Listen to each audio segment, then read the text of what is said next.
El polvo de las sandalias aún no se había asentado en los caminos del norte, cuando las legiones recibieron la orden que cambiaría para siempre el rostro de Europa. Era el año 58 a.C., y un general ambicioso llamado Julio César acababa de recibir el mando de las Galias, un vasto territorio fragmentado en cientos de tribus celtas que consideraban su tierra tan intocable como sagrada. Roma había conquistado el Mediterráneo, había sometido a Cartago, había doblegado a Macedonia, pero las densas florestas más allá de los Alpes representaban algo distinto. Pueblos que no conocían el concepto de rendición, guerreros que preferían la muerte antes que las cadenas, sociedades enteras dispuestas a inmolarse antes que abrir sus puertas a extranjeros. ¿Cómo se conquista lo inconquistable? ¿Cómo se fuerza la entrada cuando cada aldea es una fortaleza y cada bosque esconde 1000 emboscadas?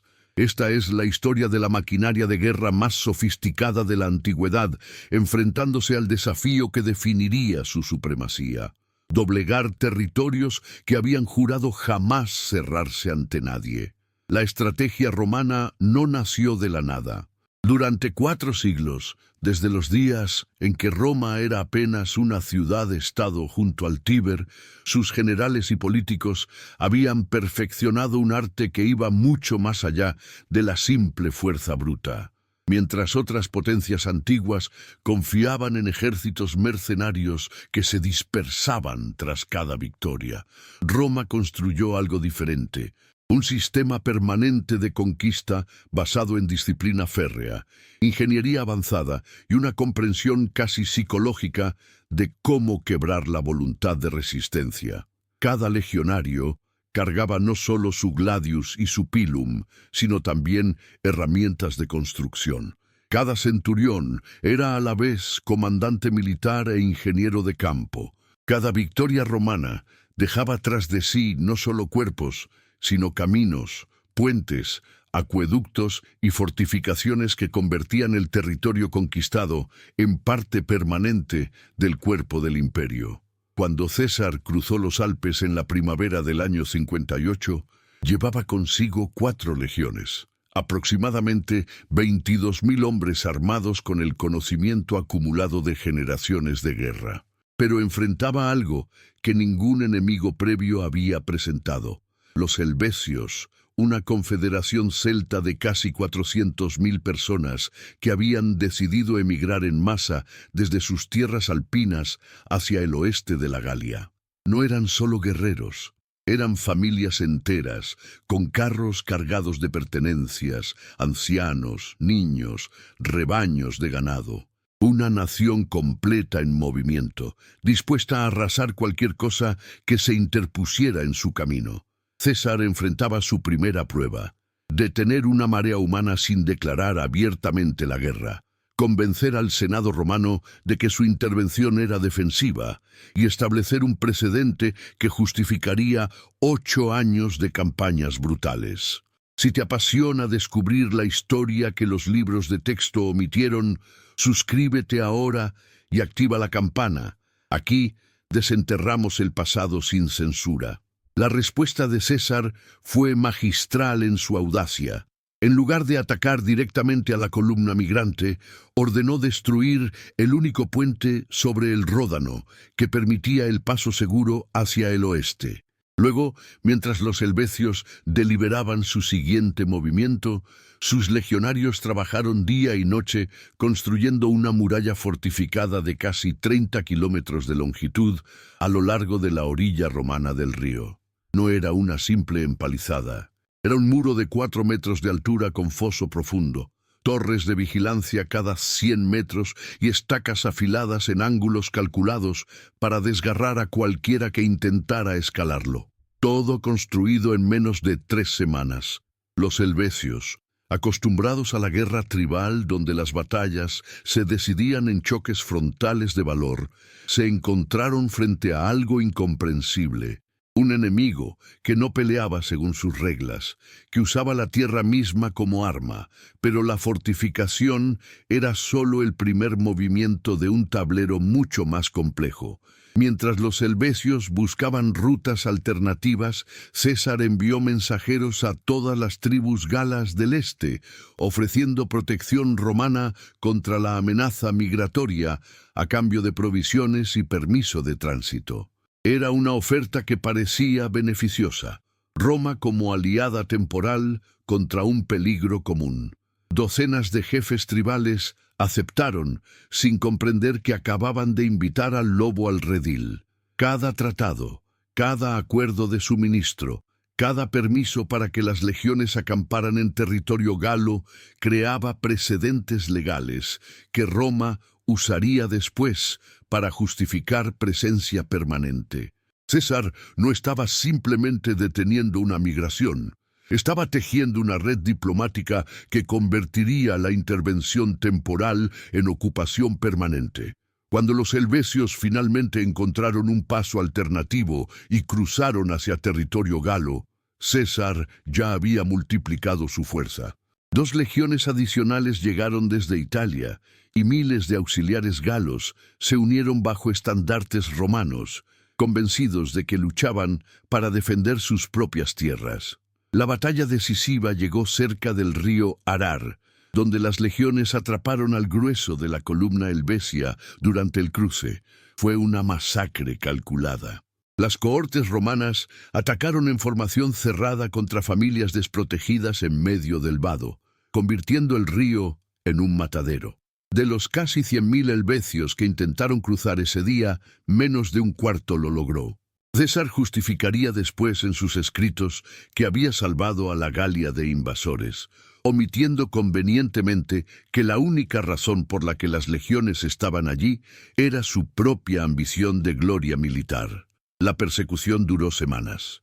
Las legiones seguían a la columna helvecia debilitada como lobos, acosando a un rebaño herido, cortando partidas de forrajeo, interceptando convoyes de suministros, negando cualquier descanso.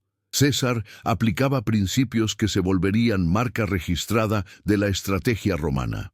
Nunca dar tregua, nunca permitir que el enemigo se reorganice, mantener presión constante hasta que la resistencia se desmorone por agotamiento puro. Finalmente, cerca de lo que hoy es Bibracte, los helvecios desesperados se volvieron para pelear. Formaron un círculo defensivo con sus carros, colocando mujeres y niños en el centro, y prepararon la última resistencia. ¿Podía el valor desesperado superar la disciplina romana? ¿Existía alguna formación celta capaz de romper las líneas legionarias?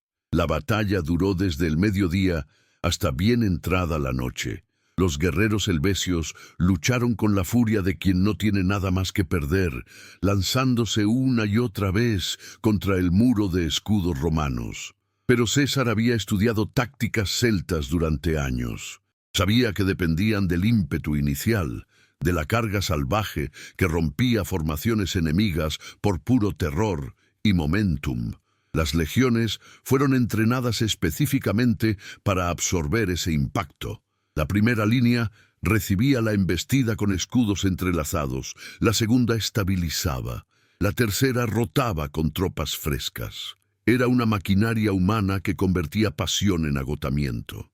Cuando los helvecios finalmente vacilaron, exhaustos, las legiones contraatacaron en cuña perfectamente coordinada, dividiendo la formación circular en segmentos aislados que fueron aniquilados sistemáticamente. De los casi 400.000 helvecios que iniciaron la migración, apenas 110.000 supervivientes llegaron a territorio romano para rendirse. César los obligó a regresar a sus tierras alpinas originales, no por misericordia, sino por cálculo estratégico. Necesitaba esos territorios poblados como zona de contención contra tribus germanas del norte. Pero la campaña helvecia era apenas el aperitivo. Ese mismo verano llegaron noticias alarmantes desde el noreste de la Galia. Ariovisto, un caudillo germano, había cruzado el Rin con más de 100.000 guerreros y estaba conquistando territorios galos, estableciendo un reino bárbaro justo en la frontera de las recién adquiridas zonas de influencia romana. Los jefes galos, que habían apoyado a César contra los helvecios, ahora le rogaban protección contra esta nueva amenaza. Era exactamente lo que el general necesitaba. Otra justificación para expandir presencia militar romana. Pero ¿cómo convencer al Senado de Roma de que valía la pena arriesgar legiones contra un enemigo que técnicamente no amenazaba territorio romano directo? César era maestro de la propaganda. Envió informes detallados a Roma, describiendo a los germanos como hordas salvajes que se reproducían como plagas, que no conocían agricultura permanente, que vivían para la guerra y el saqueo. Pintó un escenario donde permitir que Ariovisto se estableciera en la Galia significaría inevitablemente invasiones futuras a Italia misma. Exageró números, dramatizó amenazas, convirtió un conflicto regional entre tribus en una crisis existencial para la República. Y funcionó. El Senado no solo aprobó la campaña, sino que nombró oficialmente a César protector de la Galia, otorgándole autoridad para actuar preventivamente contra cualquier amenaza percibida. El enfrentamiento con Ariovisto reveló otra dimensión de la estrategia romana, la guerra psicológica. Cuando César envió embajadores exigiendo que los germanos detuvieran su expansión, Ariovisto respondió con arrogancia calculada. Afirmó que tenía tanto derecho a conquistar la Galia como Roma, que sus guerreros eran invencibles, que ningún ejército había resistido jamás su embestida. Incluyó amenazas veladas sobre lo que haría con las legiones si César insistía en interferir. Eran bravatas típicas de caudillos bárbaros, diseñadas para intimidar. Pero César las usó de forma brillante. Leyó las cartas de Ariovisto ante sus tropas, traduciendo cada insulto, cada amenaza, encendiendo la furia romana contra la arrogancia germana. Cuando finalmente las legiones marcharon al norte, no iban como conquistadores neutrales, sino como soldados personalmente ofendidos que buscaban venganza contra bárbaros que habían osado menospreciar el nombre de Roma. El encuentro ocurrió en septiembre del año 58, en algún lugar cerca del valle superior del Rin. Ariovisto había elegido el terreno cuidadosamente. Una llanura abierta donde su caballería podría envolver a las legiones, exactamente el tipo de batalla que había destruido ejércitos romanos en el pasado. Pero César había aprendido de desastres previos. Reforzó sus flancos con auxiliares galos, colocó reservas estratégicas ocultas tras colinas bajas y en movimiento que se volvería legendario, puso a sus oficiales más confiables al mando de la caballería con órdenes explícitas. Si retrocedían un solo paso, serían ejecutados por cobardía. No era motivación, era terror institucionalizado como táctica militar. Estamos documentando cada detalle de este conflicto. Si valoras este nivel de profundidad que no encuentras en otros canales, dale un like y únete a nuestra comunidad. La batalla comenzó al amanecer con el choque de infantería. Los germanos atacaron en masa indisciplinada, confiando en tamaño físico superior y ferocidad individual. Medían en promedio 15 centímetros más que los legionarios romanos. Blandían espadas largas capaces de decapitar con un solo golpe y entraban en combate aullando canciones de guerra que helaban la sangre. Durante las primeras horas, parecía que la batalla se convertiría en desastre romano. La línea frontal cedía bajo el peso del ataque germano. Centuriones caían decapitados, la formación se fragmentaba. Pero entonces ocurrió algo que Ariovisto no había anticipado. Las legiones no huyeron. Aunque retrocedían, mantenían cohesión. Aunque sufrían bajas terribles, rotaban cohortes frescas a la línea frontal cada 15 minutos. Convertían retirada en estrategia, absorbiendo el momentum germano como esponja absorbe agua. La batalla cambió cuando César personalmente cabalgó a la zona de mayor presión, desmontó, tomó un escudo de legionario caído y se colocó en primera línea. No era teatro vacío. Los soldados romanos adoraban a comandantes que compartían su peligro. Ver al procónsul, al hombre que podía estar seguro en la retaguardia dirigiendo desde caballo, pararse hombro con soldados comunes, encendió algo primitivo en las legiones. El grito se extendió por toda la línea. «¡César está con nosotros!». La presión germana, que había estado a punto de romper la formación romana, de repente encontró resistencia renovada. Legionarios, que segundos antes contemplaban huida, pelearon con renovada desesperación. El momento decisivo llegó cuando la caballería romana, que había estado conteniendo los flancos con dificultad extrema, recibió refuerzos inesperados. Guerreros galos de la tribu de los Eduos, antiguos aliados romanos que tenían cuentas pendientes con tribus germanas, aparecieron en el flanco izquierdo germano y atacaron con salvajismo nacido de odios tribales centenarios. La caballería germana, que hasta entonces había presionado victoriosamente, tuvo que dividirse para enfrentar esta nueva amenaza. Fue suficiente. Las legiones sintieron vacilar la presión frontal y con instinto depredador, oliendo sangre, contraatacaron. La formación de cuña romana, 7 filas de soldados con escudos entrelazados avanzando como ariete viviente, perforó el centro germano. Lo que siguió fue masacre organizada.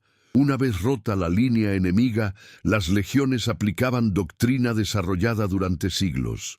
Dividir al enemigo en bolsas aisladas, rodear cada grupo, aniquilarlo completamente antes de avanzar al siguiente. No había caballerosidad, no había cuartel para guerreros que se rendían. Roma no tomaba prisioneros de enemigos que la habían desafiado directamente. Los germanos huyeron en todas direcciones. Muchos corrieron hacia el Rin, intentando cruzar a nado de vuelta a territorio germano. La mayoría se ahogó, arrastrados por corrientes o acribillados por jabalinas romanas desde la orilla.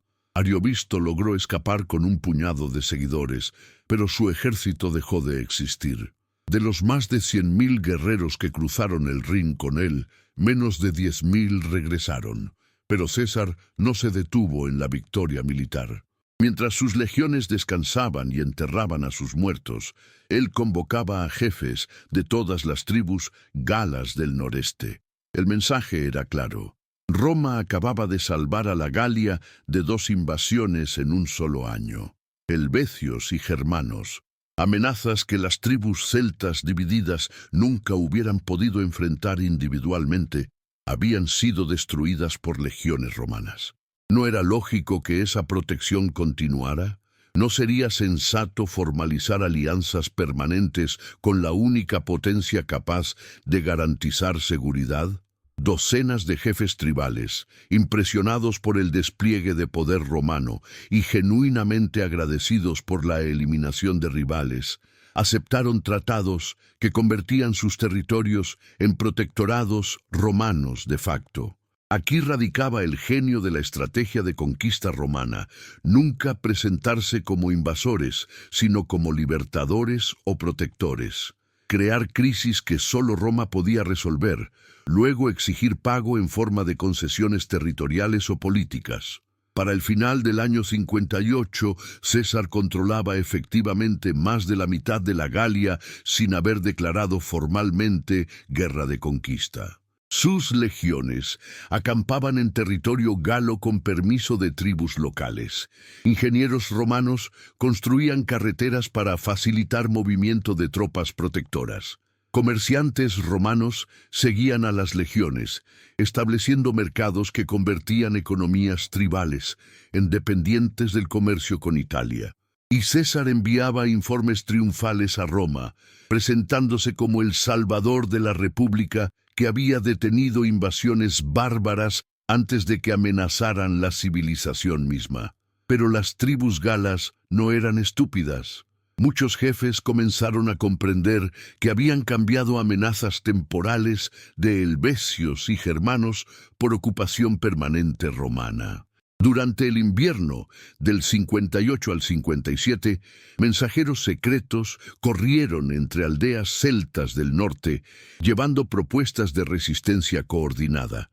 Los belgas, confederación de tribus del noreste que se consideraban los guerreros más feroces de toda la Galia, decidieron actuar antes de que las legiones consolidaran más poder. En la primavera del 57, más de 300.000 guerreros belgas se reunieron, jurando expulsar a los romanos o morir en el intento. Era la mayor coalición militar que la Galia había formado jamás. ¿Podría puro número superar disciplina y táctica romana? ¿Existía algún límite al número de enemigos que las legiones podían enfrentar simultáneamente?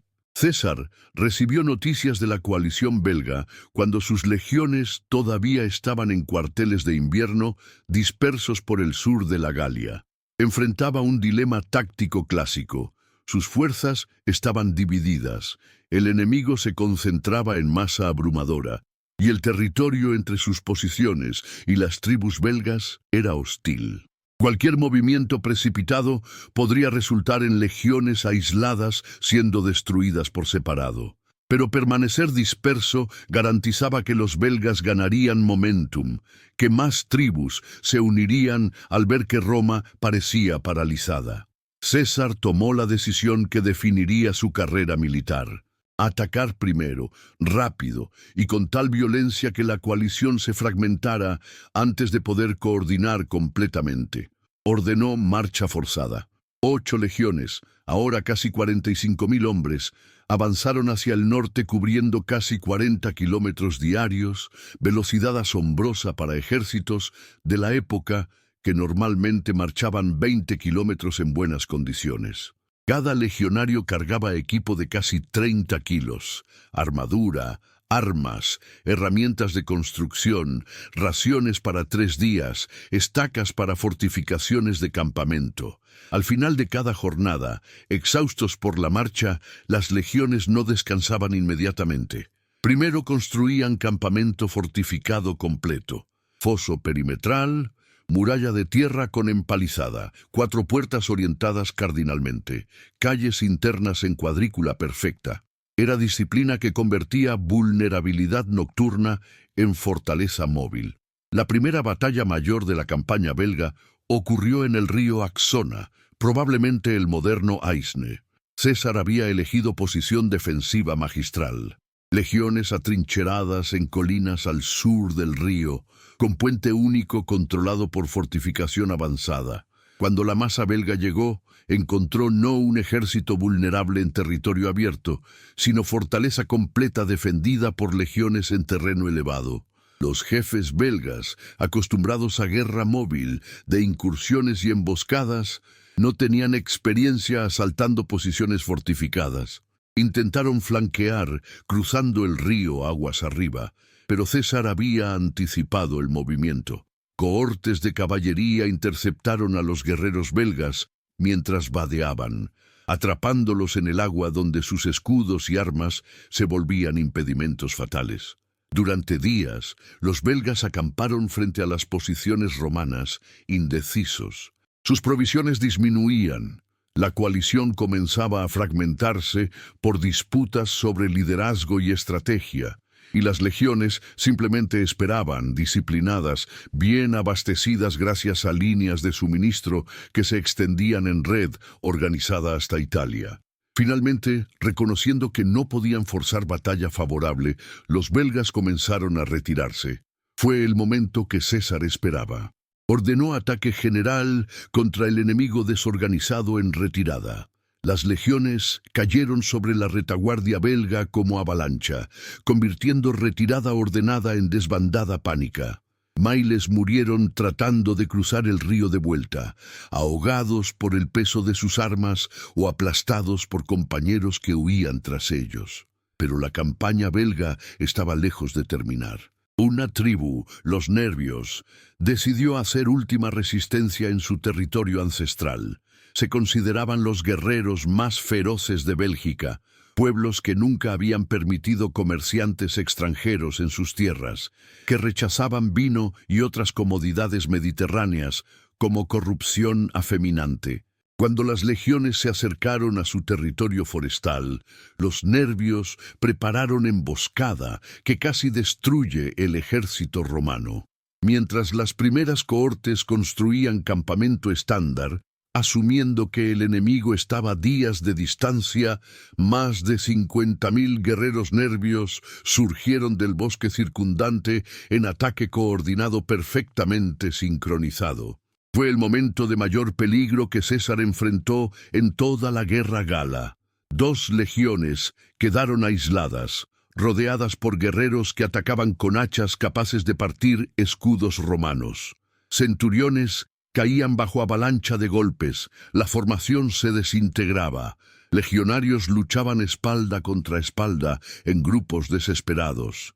César, que había estado supervisando construcción en otra sección del campamento, cabalgó directamente al caos, nuevamente desmontando y tomando escudo para pelear entre sus hombres. Su presencia estabilizó las legiones justo el tiempo suficiente para que refuerzos llegaran desde otras secciones del campamento. La batalla que siguió fue salvajismo puro. Los nervios peleaban con furia suicida, trepando literalmente sobre montañas de sus propios muertos para alcanzar líneas romanas. No conocían concepto de retirada táctica, de preservar fuerzas para pelear otro día. Era victoria total o muerte gloriosa. Las legiones respondieron con eficiencia brutal que había perfeccionado durante generaciones. Mataban con economía de movimiento, bloqueo con escudo, estocada al abdomen con gladius, paso adelante sobre cuerpo caído, repetir. Después de horas de combate cuerpo a cuerpo, los nervios finalmente vacilaron. No por cobardía, sino por simple matemática. Habían sufrido 80% de bajas. De 60.000 guerreros que iniciaron el ataque, apenas 12.000 sobrevivieron para rendirse. César mostró misericordia inusual con los nervios, no por compasión, sino por pragmatismo. Permitió que los supervivientes mantuvieran tierras ancestrales bajo protectorado romano, convirtiéndolos en ejemplo de que resistencia terminaba en aniquilación. Pero rendición temprana permitía cierta autonomía. El mensaje era calculado para llegar a otras tribus. Peleen y mueran, o ríndanse y vivan como vasallos. Durante el resto del año 57, tribu tras tribu escogió rendición. Para el otoño, César controlaba territorio desde los Alpes hasta el Canal de la Mancha. Envió despacho al Senado romano anunciando que la Galia estaba pacificada. El Senado decretó 15 días de acción de gracias pública, honor sin precedentes. Pero la pacificación era ilusión frágil. Las tribus no estaban conquistadas en espíritu, solo temporalmente sometidas por shock y pavor ante máquina militar que no comprendían completamente. El invierno del 57 al 56 trajo nueva dimensión al conflicto. Las tribus costeras del noroeste, los vénetos, que controlaban comercio marítimo en el Atlántico, apresaron emisarios romanos que César había enviado para requisar grano. No fue acto espontáneo de rebelión, sino declaración calculada de guerra. Los vénetos confiaban en algo que ninguna tribu gala previa había poseído: armada poderosa de barcos de roble macizo diseñados para mares tormentosos del Atlántico. Sus fortalezas estaban en promontorios costeros inaccesibles por tierra durante marea alta.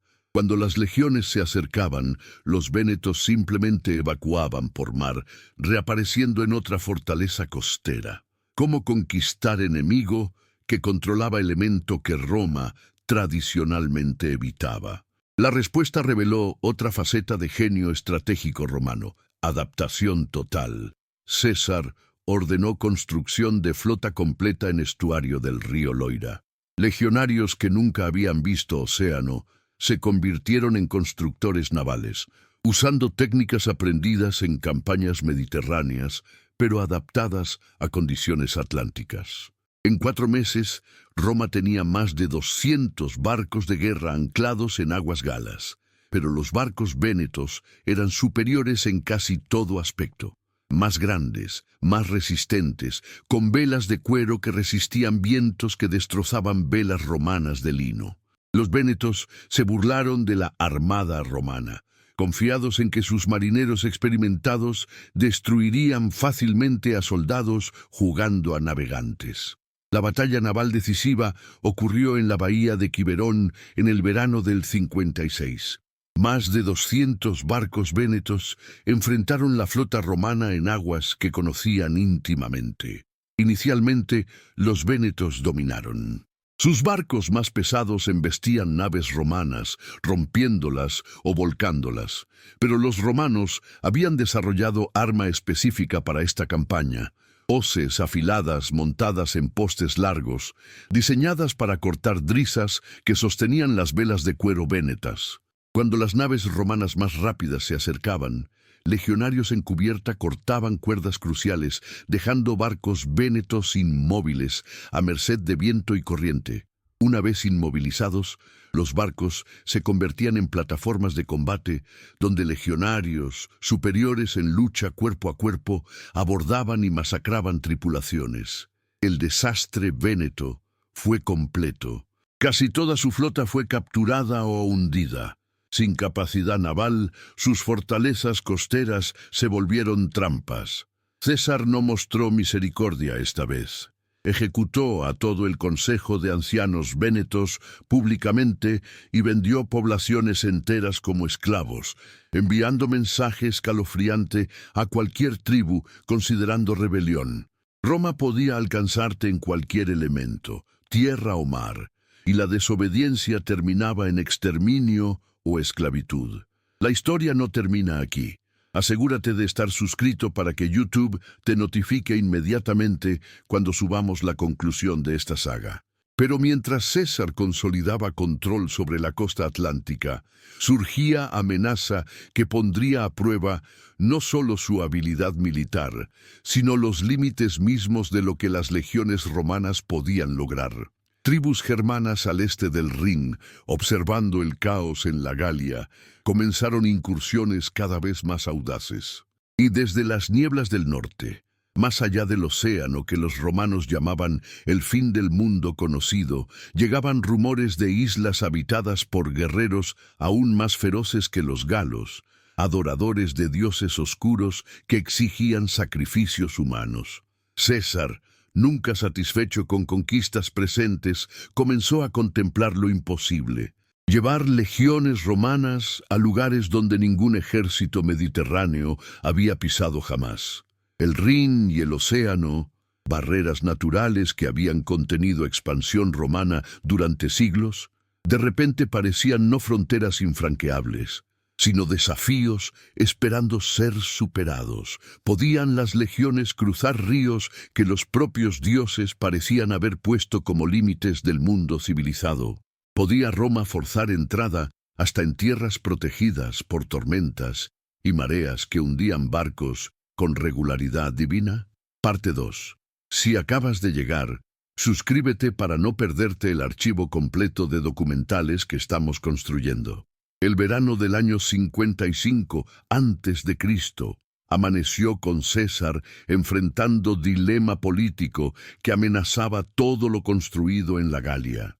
En Roma, sus enemigos en el Senado argumentaban que las campañas galas eran invasiones no provocadas, que César estaba creando guerras para gloria personal, que las legiones debían regresar a Italia y el procónsul rendir cuentas por excesos.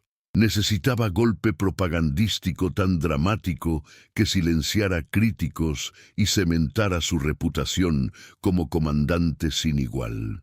La respuesta vino en forma de 2 expediciones que desafiarían límites geográficos del mundo conocido romano: cruce del Rin hacia Germania y invasión de Britania, la misteriosa isla al norte donde, según rumores, los druidas practicaban magia antigua y tribus pintadas de azul peleaban con locura divina.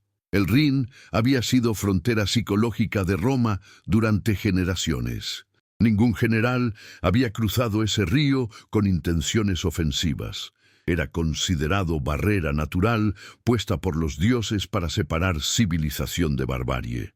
Pero tribus germanas habían estado cruzando en dirección opuesta, realizando incursiones cada vez más profundas en territorio galo, que César ahora consideraba bajo protección romana. En lugar de simplemente repeler incursiones, César decidió llevar la guerra directamente a Germania. Pero no cruzaría en barcos como invasor temeroso. Construiría puente, declaración de ingeniería que demostraría que Roma podía doblegar naturaleza misma a su voluntad. Los ingenieros legionarios diseñaron estructura revolucionaria. Pilotes dobles clavados en lecho del río en ángulos opuestos, conectados por vigas horizontales, creando estructura de soporte triangular que distribuía presión de corriente.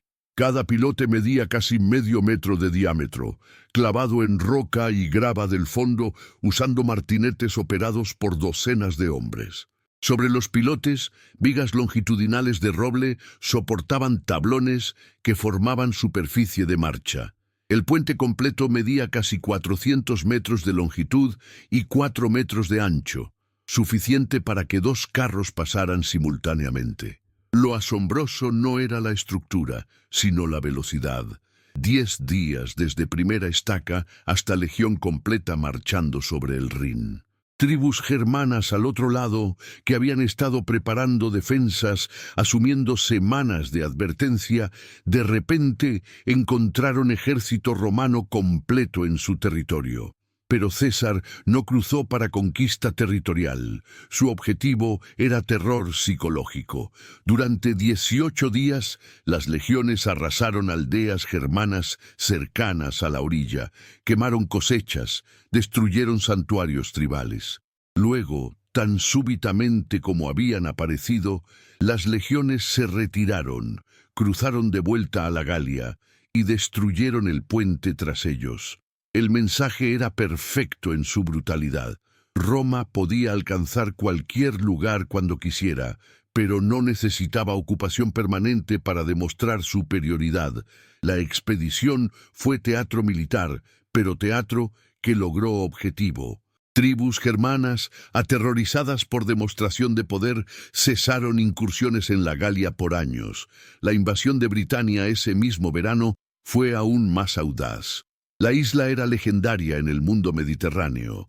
En tierra de estaño y esclavos, refugio de druidas que supuestamente controlaban elementos naturales, hogar de guerreros que pintaban cuerpos con tinte azul vegetal y luchaban desnudos para invocar protección de sus dioses.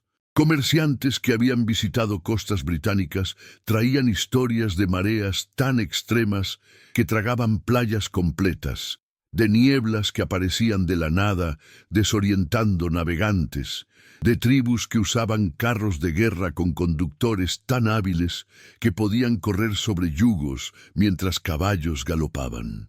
César decidió que llevar legiones romanas a ese lugar mítico y regresar victorioso sería hazaña que ningún crítico podría minimizar. La primera invasión de Britania fue casi desastre. César partió con apenas 2 legiones, subestimando enormemente tanto distancia como condiciones marítimas del Canal de la Mancha.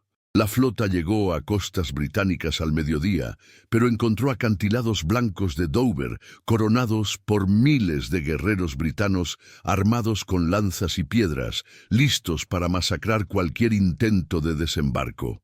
César ordenó navegar paralelo a costa buscando playa apropiada. Durante horas, los barcos remaron contra corrientes mientras guerreros britanos los seguían por tierra, gritando desafíos y arrojando proyectiles cada vez que naves se acercaban demasiado a tierra. Finalmente, cerca del atardecer, encontraron playa de grava cerca de lo que hoy es Deal, pero el desembarco se convirtió en pesadilla táctica. Los barcos de guerra romanos, diseñados para aguas mediterráneas tranquilas, tenían calados demasiado profundos para acercarse a playa.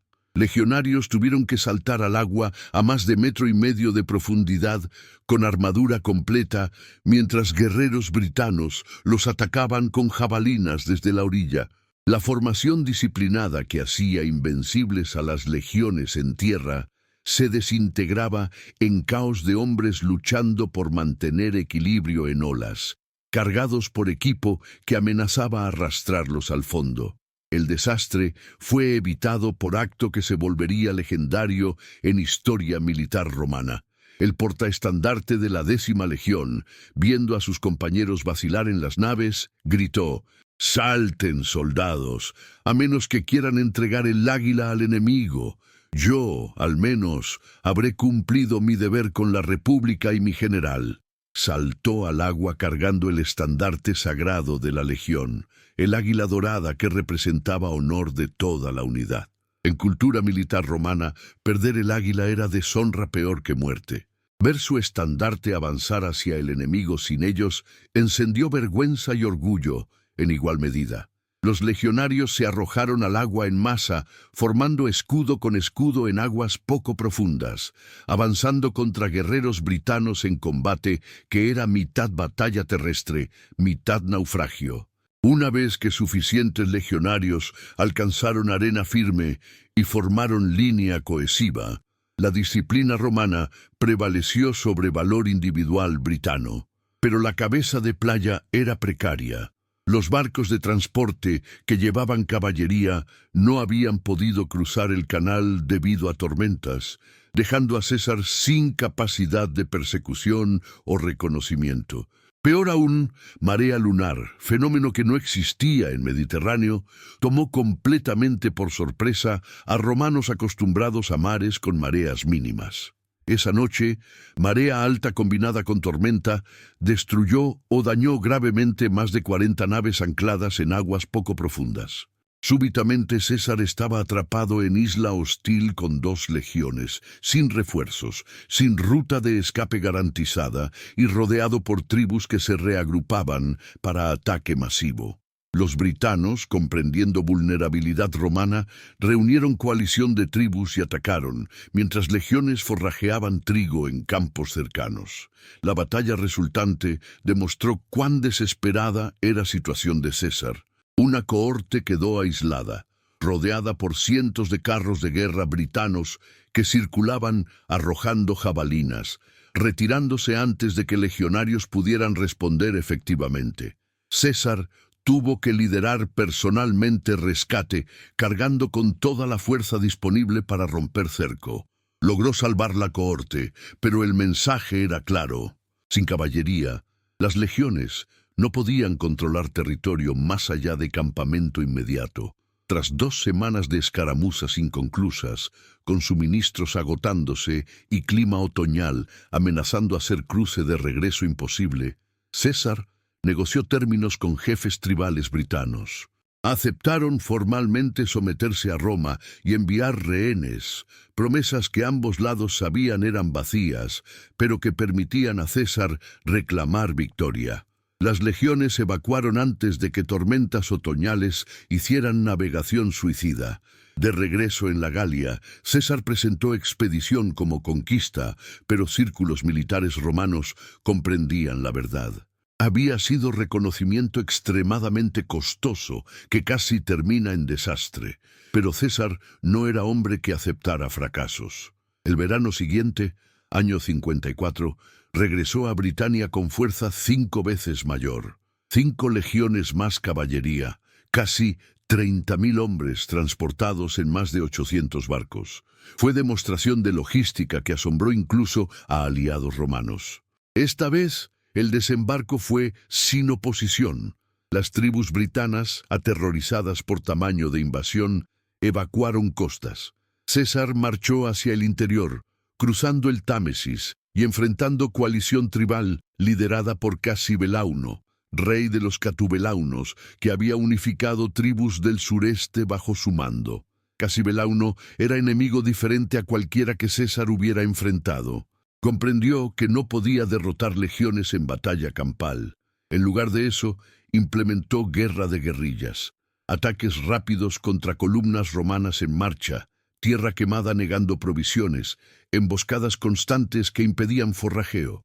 Sus carros de guerra eran particularmente efectivos. Plataformas ligeras, tiradas por 2 caballos, con conductor y guerrero, que arrojaba jabalinas antes de retirarse a velocidad imposible de igualar por infantería pesada.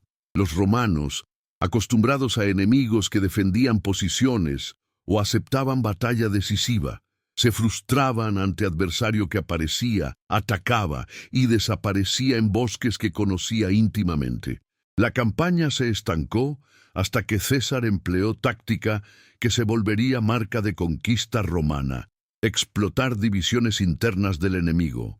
Sobornó a la tribu de los Trinobantes, rivales tradicionales de Casibelauno, ofreciendo protección romana contra su dominio. Luego hizo lo mismo con otras tribus resentidas por el liderazgo de los catubelaunos. Súbitamente, Casibelauno enfrentaba no solo invasión externa, sino rebelión interna. Sus aliados lo abandonaron, negándole territorio donde esconderse y recursos para continuar resistencia. Acorralado, aceptó términos romanos: tributo anual, rehenes de alto rango, promesa de no atacar a tribu de los Trinobantes, que ahora estaba bajo protección romana. Nuevamente, César evacuó antes del invierno. Britania no sería formalmente anexada hasta siglo después bajo emperador Claudio. Pero César había logrado objetivo real: llevar legiones romanas más allá del fin del mundo conocido y regresar con victoria reclamable. Los despachos que envió a Roma describían batallas épicas, tribus sometidas, riquezas británicas esperando explotación. El Senado decretó 20 días de acción de gracias, récord sin precedentes. Por momento, parecía que César había cimentado gloria que lo haría intocable políticamente. Pero mientras celebraba triunfos británicos, la Galia ardía. Durante campañas británicas, César había dejado legiones dispersas en cuarteles de invierno por todo territorio galo. Tribus que habían aceptado dominio romano mientras legiones estaban presentes comenzaron a conspirar en cuanto guarniciones se aislaron. En el invierno del 54 al 53, la tribu de los Eburones emboscó legión completa comandada por Sabino y Cota. Los oficiales romanos cometieron error fatal. Aceptaron salvoconducto ofrecido por Ambiorix, rey Eburón, para evacuar campamento. Fue trampa. Miles de guerreros galos atacaron columna romana en marcha, masacrando legionarios atrapados en terreno pantanoso sin posibilidad de formar defensa apropiada.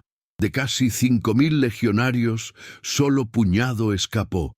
Fue peor derrota romana en la Galia hasta ese momento. Noticias de la masacre encendieron rebelión generalizada. Tribus que habían estado sometidas vieron oportunidad de expulsar ocupación romana mientras legiones estaban divididas y desmoralizadas. Otra legión, comandada por Quinto Cicerón, hermano del famoso orador, quedó sitiada en su campamento de invierno por coalición de 60.000 guerreros galos. Durante semanas, los legionarios resistieron asaltos constantes, sobreviviendo con raciones de hambre mientras construían torres defensivas con madera de edificios internos que desmantelaban. Mensajeros que intentaban alcanzar César eran capturados y ejecutados públicamente frente a murallas del campamento para quebrar moral romana. Cuando finalmente Mensajero logró atravesar líneas enemigas y alcanzar a César, la situación era desesperada. César reunió lo que fuerzas pudo, apenas 7.000 hombres, y marchó al rescate en pleno invierno.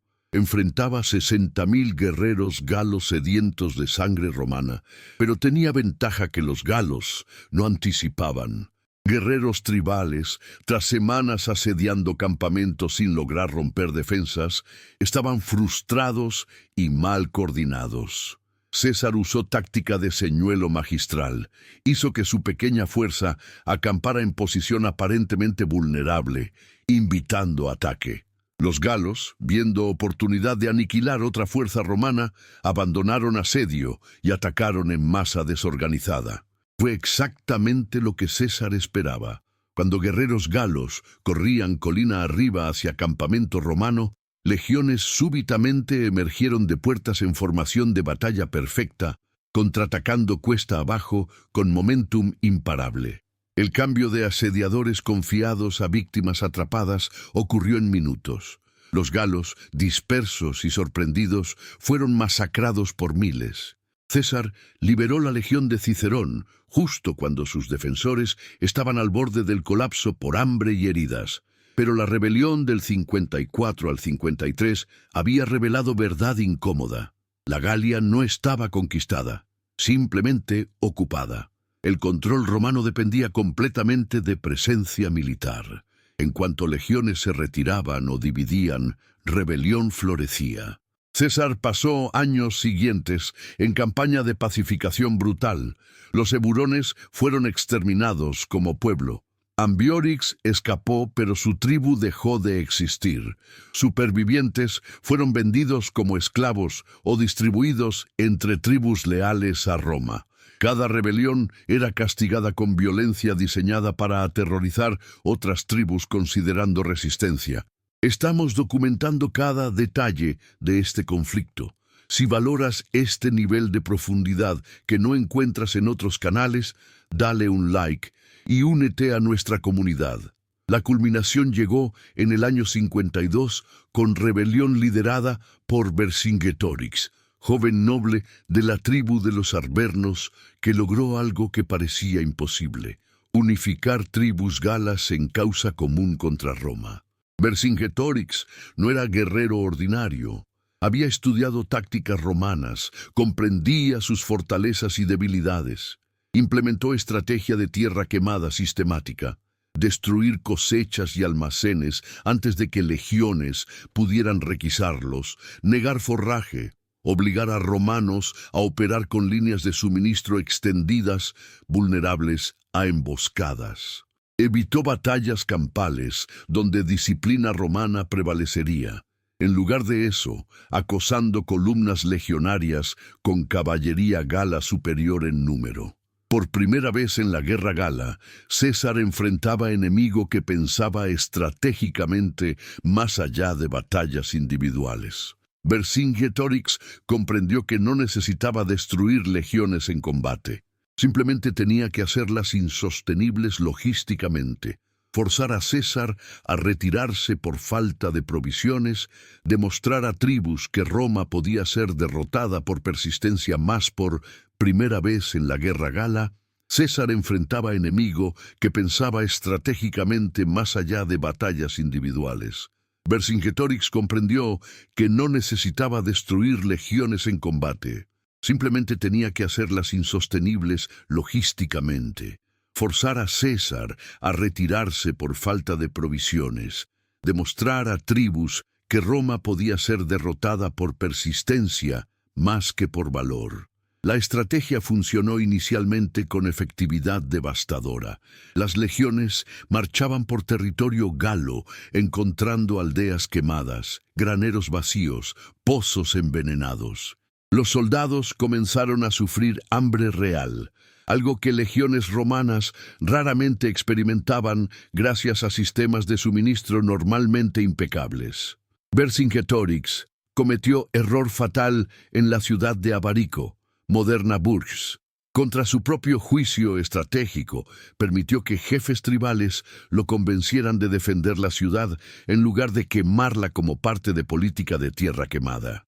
Argumentaron que Abarico era virtualmente inexpugnable, rodeada por pantanos y murallas masivas, que abandonarla dañaría moral gala. Vercingetorix cedió, dejando guarnición de 40.000 guerreros y refugiados civiles. Fue oportunidad que César explotó sin piedad. El asedio de Abarico demostró perfección letal de ingeniería de asedio romana. Mientras guerreros galos observaban desde murallas, legionarios construyeron rampa de asedio que ascendía 25 metros desde terreno pantanoso hasta altura de murallas. Trabajaban en turnos de 8 horas, 24 horas al día, protegidos por torres de asedio móviles que proporcionaban cobertura contra proyectiles defensores. Los galos intentaron sabotaje nocturno, incendiando secciones de la rampa con flechas en llamas. Los romanos simplemente reconstruían secciones quemadas antes del amanecer. Intentaron túneles subterráneos para colapsar fundaciones de la rampa. Ingenieros romanos contraexcavaron, inundando túneles o colapsándolos sobre mineros galos. Después de 25 días de construcción incesante, la rampa tocó las murallas. Las legiones atacaron durante tormenta nocturna, escalando fortificaciones mientras truenos ahogaban gritos de alarma. Para cuando defensores se movilizaron completamente, cohortes romanas ya habían establecido cabeza de playa en las murallas. Lo que siguió fue masacre que César posteriormente justificaría como venganza por legionarios muertos en rebeliones previas. De 40.000 habitantes de Abarico, apenas 800 escaparon. Los romanos saquearon la ciudad durante 3 días completos, violando, matando y quemando sistemáticamente. César permitió el saqueo sin restricciones como recompensa a legiones que habían sufrido hambre durante semanas. Fue brutalidad calculada con propósito. Enviar mensaje que resistencia terminaba en exterminio. Pero Vercingetorix no se rindió. En lugar de desmoralizarse, usó la caída de Abarico para validar su estrategia original. Enfrentar a Roma en batallas campales era suicidio. La victoria requería guerra de desgaste. Continuó política de tierra quemada con disciplina renovada, obligando a César a dividir fuerzas. 4 legiones bajo Labieno marcharon hacia el norte para sofocar rebeliones tribales, mientras César con 6 legiones perseguía al ejército principal de Vercingetorix hacia territorio arverno en centro de la Galia. El enfrentamiento llegó en Gergovia, capital tribal de los arvernos, donde Vercingetorix había fortificado posición en meseta alta rodeada por pendientes empinadas. César intentó asalto directo, que se convirtió en uno de sus peores errores tácticos de toda la guerra. Las legiones atacaron cuesta arriba bajo lluvia de proyectiles, perdiendo formación en terreno accidentado. Cuando finalmente alcanzaron fortificaciones galas, encontraron no línea delgada de defensores, sino ejército completo esperando en terreno que dominaba completamente. La retirada se convirtió en derrota sangrienta.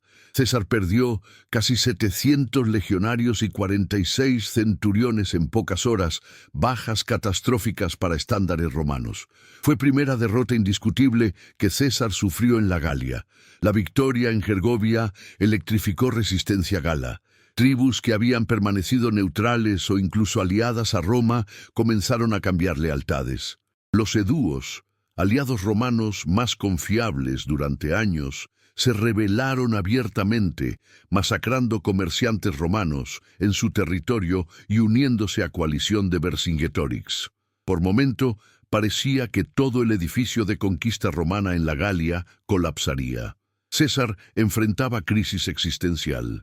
Ejército desmoralizado, aliados desertan, enemigo unificado bajo liderazgo efectivo, y en Roma, sus enemigos políticos preparaban acusaciones que podrían terminar su carrera si regresaba sin victoria decisiva. ¿Podía un solo hombre revertir marea que parecía arrastrarlo hacia desastre histórico? ¿Existía maniobra estratégica que pudiera convertir derrota inminente en triunfo?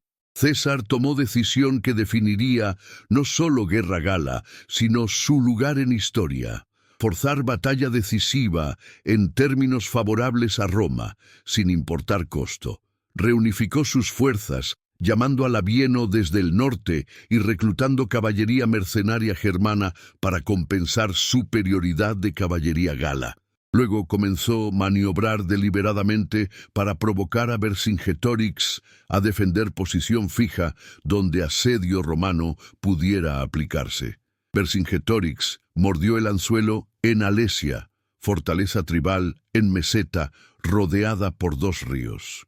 Concentró allí su ejército principal, 80.000 guerreros, creyendo que posición era suficientemente fuerte para resistir asedio romano mientras ejércitos de relevo galos se reunían.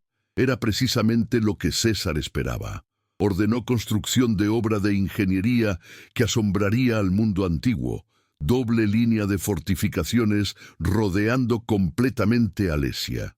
La línea interior, la circunvalación, medía casi 18 kilómetros de circunferencia, diseñada para impedir que guarnición de Alesia escapara.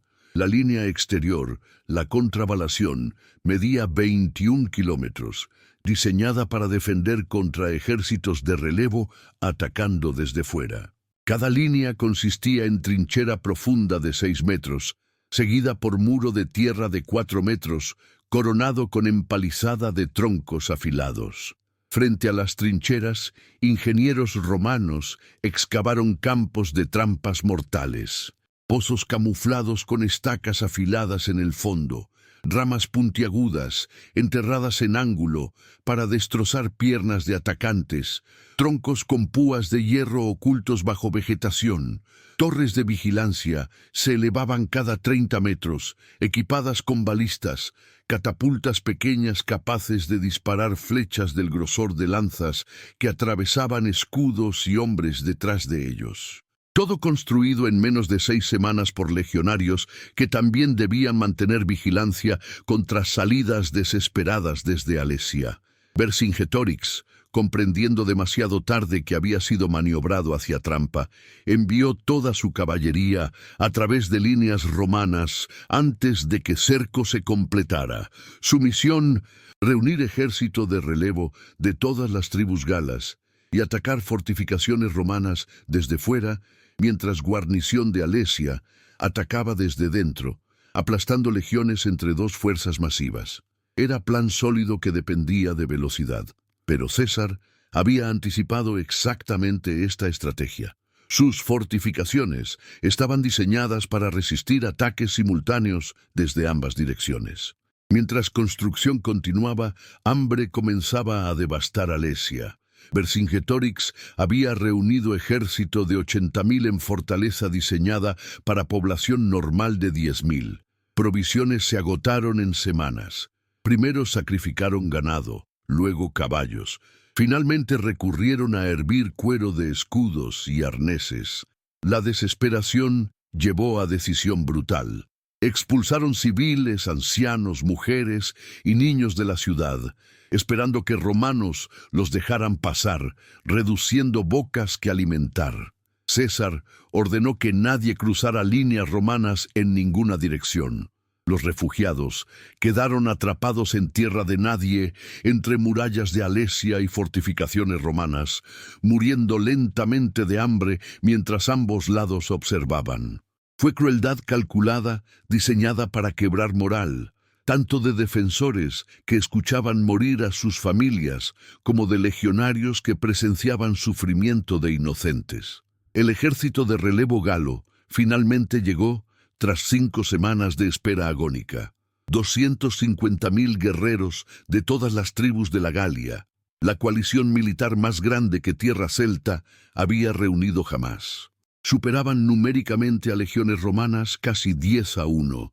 Acamparon en colinas que dominaban fortificaciones exteriores de César, preparándose para asalto coordinado con guarnición de Alesia que aplastaría a romanos entre yunque y martillo. ¿Podían muros de tierra y estacas detener oleadas humanas de esa magnitud? Había llegado finalmente el momento en que puro número abrumaría disciplina romana. El primer asalto vino al mediodía.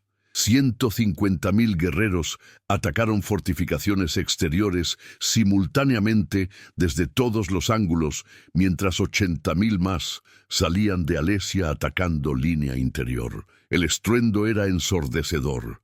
Cientos de miles de hombres gritando canciones de guerra, cuernos tribales sonando, madera astillándose bajo arietes improvisados. Los galos llenaron trincheras con fascinas de ramas, escalaron murallas con escaleras, atacaron torres con determinación suicida. Por momentos parecía que líneas romanas cederían por simple peso de números, pero las fortificaciones demostraron su valor. Los atacantes, que cruzaban primeras trincheras, caían en pozos trampa, empalándose en estacas.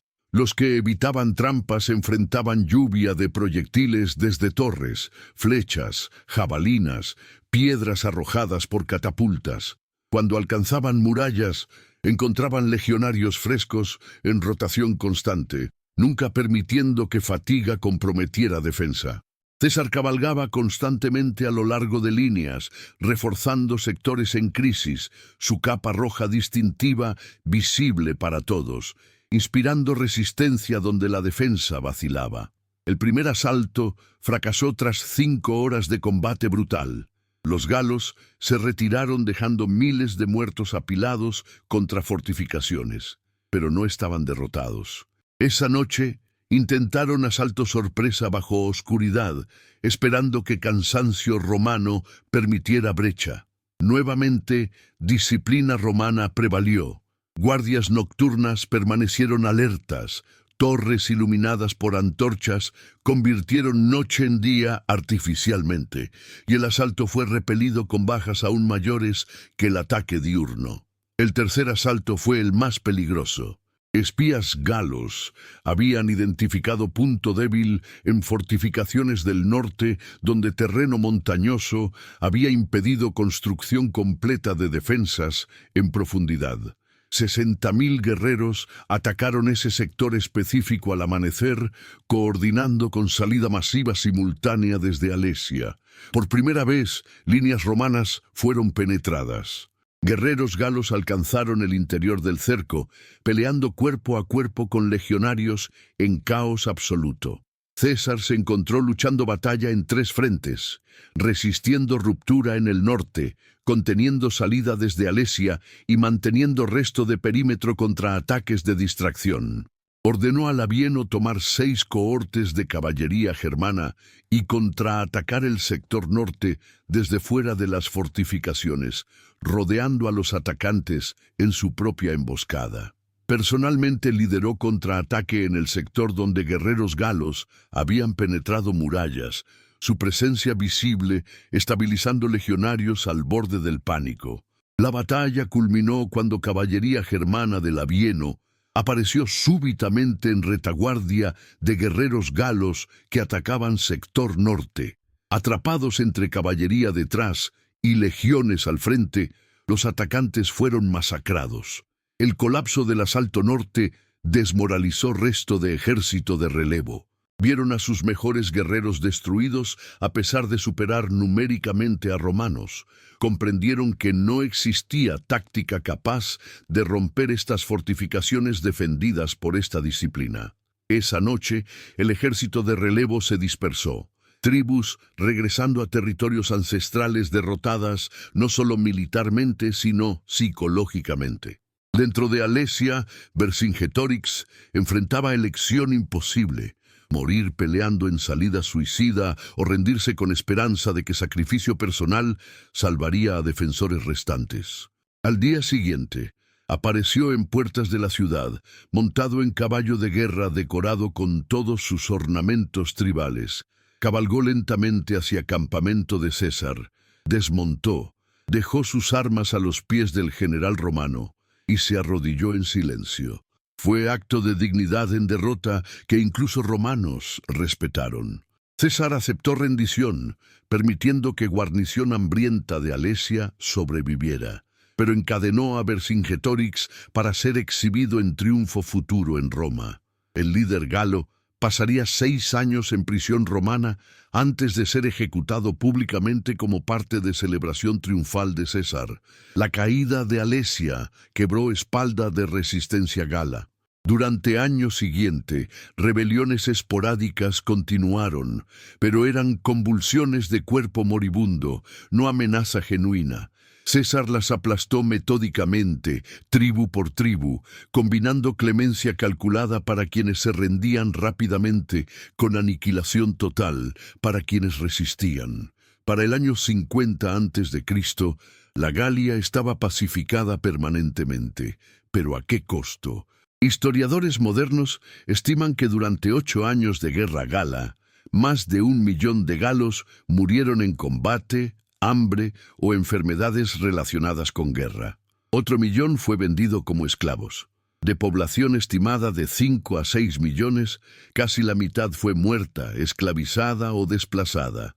Fue genocidio o conquista.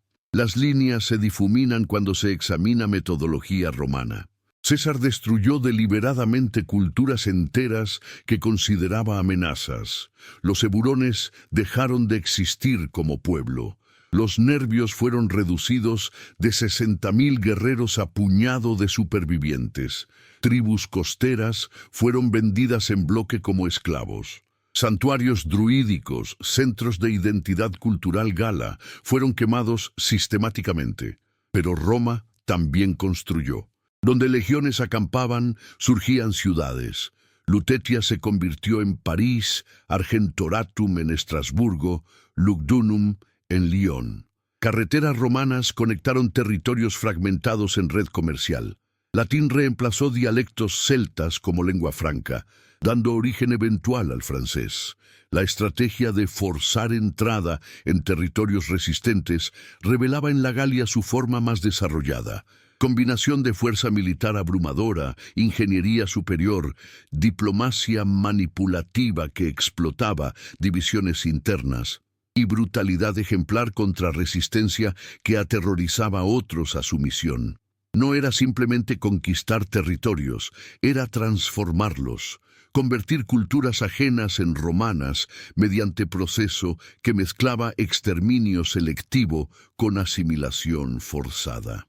Si quieres que sigamos produciendo documentales de larga duración, la mejor forma de apoyarnos es suscribiéndote. Comenta qué otra historia olvidada deberíamos investigar. Para César, personalmente, Victoria en la Galia fue plataforma que lanzó guerra civil contra Pompeyo y Senado, llevándolo eventualmente a dictadura.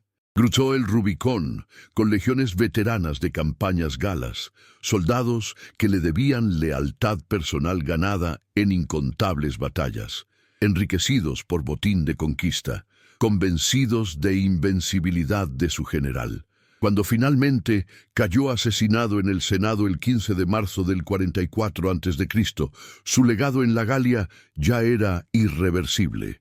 El territorio que había conquistado mediante estrategia de entrada forzada se convirtió en una de las provincias más romanizadas, leales y prósperas del imperio durante 5 siglos siguientes. La lección histórica trasciende Roma. Cada imperio que siguió estudió y copió elementos de la estrategia romana. Combinar fuerza militar con infraestructura permanente, explotar divisiones internas de enemigos, usar brutalidad selectiva como herramienta de terror psicológico, justificar conquista como misión civilizadora. Los mongoles forzarían entrada en Eurasia con terror calculado que hacía resistencia más costosa que rendición. Los españoles usarían superioridad tecnológica y alianzas con pueblos sometidos para conquistar imperios americanos.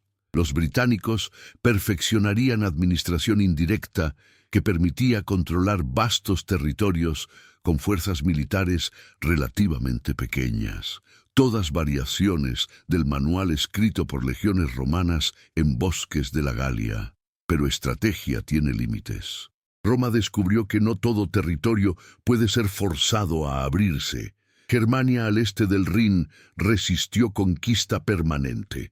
Cuando Varo intentó romanizar tribus germanas con arrogancia que había funcionado en la Galia, 3 legiones fueron aniquiladas en bosque de Teutoburgo.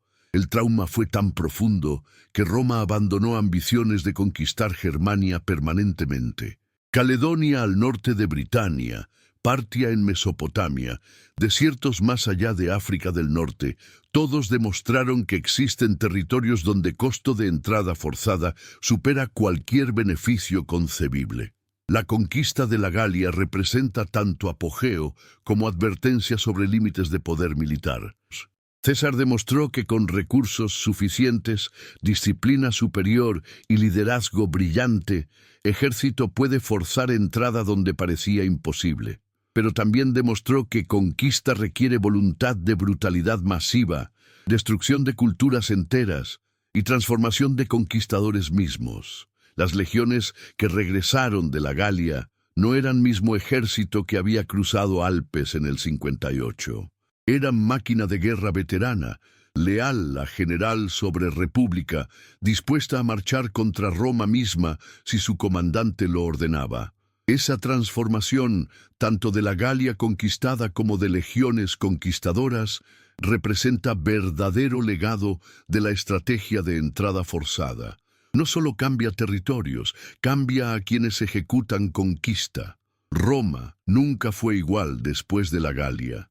El precedente de general con ejército personal leal, enriquecido por conquista, usando victoria militar como plataforma política, destruiría eventualmente la república que supuestamente defendía. Julio César forzó entrada no solo en territorios resistentes, sino en nueva era de historia romana, donde poder residía no en instituciones republicanas, sino en generales con legiones que los adoraban.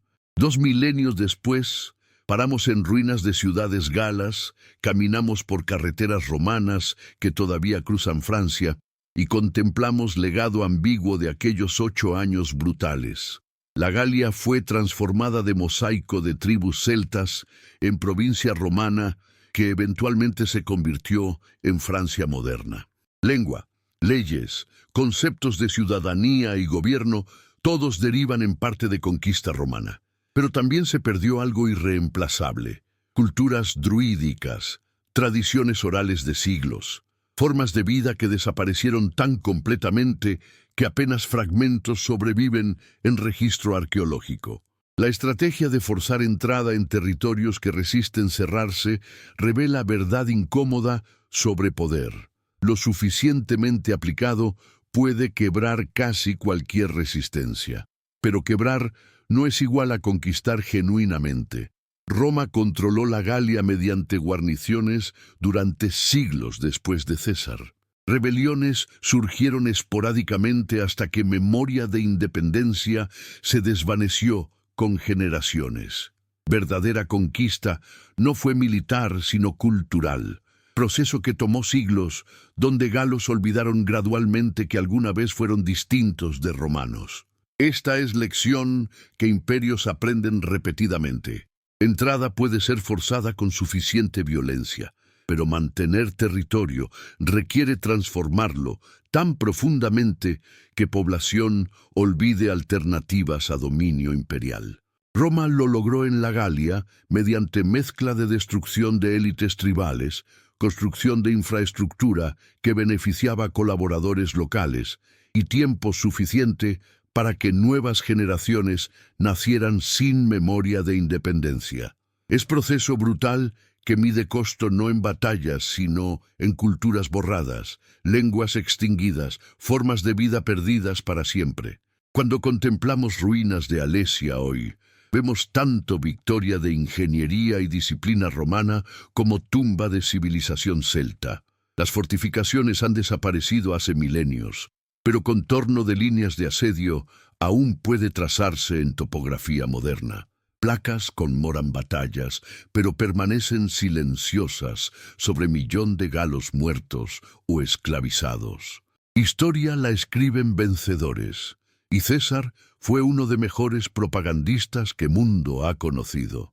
Sus comentarios sobre guerra gala permanecen texto clásico, estudiado por generaciones de estudiantes que aprenden latín leyendo justificaciones de genocidio escritas en prosa elegante. Quizás lección final de estrategia romana de entrada forzada es que éxito militar no equivale a justicia histórica. Roma conquistó la Galia con brillantez táctica indiscutible. Legiones demostraron superioridad en disciplina, ingeniería y logística que ningún enemigo contemporáneo podía igualar. Pero esa superioridad fue usada para exterminar pueblos que simplemente querían mantener independencia, que no amenazaban Italia directamente, que fueron arrastrados a guerra principalmente por ambiciones de un hombre buscando gloria que rivalizara con Pompeyo. La Galia se cerró ante Roma porque valoraba libertad, porque tribus celtas vieron dominación extranjera como destino peor que muerte. César forzó entrada no mediante convicción o conversión, sino mediante terror tan abrumador que Resistencia se volvió literalmente suicida. Y funcionó. Es esa efectividad brutal lo que hace estrategia romana tanto fascinante como perturbadora para estudiantes modernos de historia militar. Territorios que resisten cerrarse lo hacen por razones: cultura distinta, organización política incompatible con imperio invasor, memoria histórica de independencia. Forzar entrada requiere no solo quebrar resistencia militar, sino destruir fundamentos culturales de esa resistencia. Roma lo comprendió y ejecutó con eficiencia que inspiró y horrorizó a observadores durante 2000 años. La Galia, forzada a abrirse, se convirtió en Francia, provincia que eventualmente sobreviviría al imperio que la conquistó. Pero los galos, como pueblo distinto, desaparecieron en proceso, sacrificados en altar de ambición imperial romana. Esta historia, enterrada bajo siglos de romanticización, de conquista romana, revela mecánica cruda de construcción imperial. Destrucción masiva presentada como misión civilizadora, genocidio justificado como defensa preventiva, esclavización de millones celebrada como triunfo de orden sobre caos. La estrategia funcionó porque Roma tenía voluntad de aplicar violencia en escala que enemigos no podían igualar, y disciplina para sostener campañas durante años que quebraban sociedades tribales incapaces de movilización total permanente. Finalmente, estrategia de forzar entrada, donde territorios resisten cerrarse, no es meramente táctica militar, es declaración filosófica sobre naturaleza del poder. Que resistencia puede ser quebrada, que culturas pueden ser borradas, que conquista suficientemente brutal se vuelve irreversible. La Galia demostró verdad de esa filosofía y costo humano de demostrarla. Territorios forzados a abrirse permanecen abiertos, mientras poder que los forzó se mantenga presente, construyendo sobre ruinas de resistencia civilización que hace olvidar que alguna vez existieron alternativas.